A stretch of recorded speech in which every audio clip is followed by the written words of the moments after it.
බලපාන්නේ කොහොමද මුදල් ආවේ කියන ඒ ඇස්පෙක්ට් එකත් එක්ක. ඉතින් ඒ දේවල් දැනගන්න මම හිතන්නේ අනිවාර්යෙන් කන්සල්ටන්ට් කෙනෙක් එක්ක කතා කරලා ඇත්තටම මොකද මේ වෙන ප්‍රොසෙස් එක කියලා ඒ ට්‍රාන්ස්පේරන්සි එක මේන්ටේන් කරගෙන ප්‍රොසීඩ් වෙනවා නේද මේ සර්වර් ඒක කිව්ව එක හරි. කියන්නේ මෙතනදී මේ ෂෝමනි එක පමණක් නෙමෙයි ඕස්ට්‍රේලියා කියන ඩෙස්ටිනේෂන් එකේ.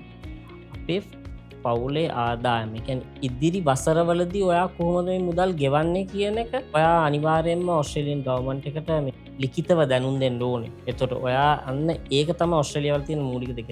කොච්චර හොඳ ෆන්ඩින් එකක් වාගේ ලංකාවේ කොච්චර ස්ටේබල්ද ඒ මුදල් ඔයා කොහොමද යවන්නේ කියන එක ඔයා හරියට පෙන්න ගන්න ඕන නේ වීසා එක. ඒක තමයි තියෙන මූලිකම දේ. ඉතින් ඒකට තමයි එක්ස්පර්ට් ගයිඩන්ස් හුඟක් අය සමහරවිට සල්ලි තියෙනවා. දේපලක් තියෙනවා. නමුත් මේ කොයි ආකාරයෙන් මේක පෙන්වන්නේ මේක මොනවාද අවශ්‍ය වෙන ඩොකියුමන්ටේෂන් මේ ඩොකියුමන්ටේෂන් එක කරද්දී මොනවාද ඒකේ බලපාන කරුණු කාරණා ඔව්ව තමයි මූලික වශයෙන් කරන්නේ. දැන් වක්කර මම කිව්වා මෙහි තියෙන ප්‍රසිද්ධ කොලෙජස් වලින් ඇප්ලයි කරලත් වීසා රිජෙක්ට් වෙනවා.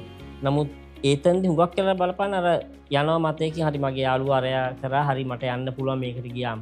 ඒතර මේ කියන්නේ මිස්ලීඩ් වෙලා තමයි ගොඩක් අය මේ වැඩේ වෙන්නේ.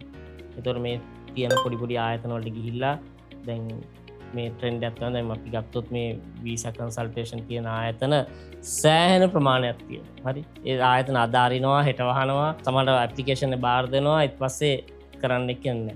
අපේ වගේ ආයතනයක අපි කියන්නේ අපි ගරන්ට් කරලා කියන දරුවෙක් අපේ ගාවට ආපුවම ඕස්ට්‍රේලියාවේ තියෙන මූලික දේ තමයි ඔයාගේ ඩිග්‍රී ඉවරෙච්ච ගමන් ඔයාලා කොච්චර ඉක්මනට ට්‍රේනින් ගන්න පුළුවන් ඉන්ඩස්ට්‍රි එක කියන්නේ පාර්ට්නර් කෙනෙක් හොයාගන්න පුළුවන් ඕනේද කියලා.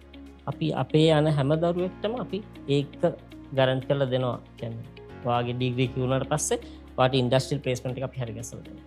ඒත් අපිට ඒ සඳහා ජාලයක් තියෙනවා. අපි ඒ සඳහා වැඩ කරනවා. අපේ ඒ සඳහා අපේ පාර්ට්නර්ස් ද ඕස්ට්‍රේලියාව වල ඉන්නවා. ඒ කරුණු කාරණා ලබා දෙන්න. ඒතර ඒ වගේම ළමෙක් මේ ඇතුල් වුණ දවසේ ඉඳලා යාව එයාපෝට් එකෙන් පිකප් කරන එක. ඒතකොට මෙයාට පාර්ට් ටයිම් ජොබ් එකක් අරන් දෙන එක. එතකොට මෙයාගේ ඉතුරු අධ්‍යාපනය සඳහා අවශ්‍ය බාහිරින් අවශ්‍ය කරන පහසුකම් සපයද්දී මේ සියල්ලම මේ end to end අපි සොලියුෂන් එක ලබා දෙනවා.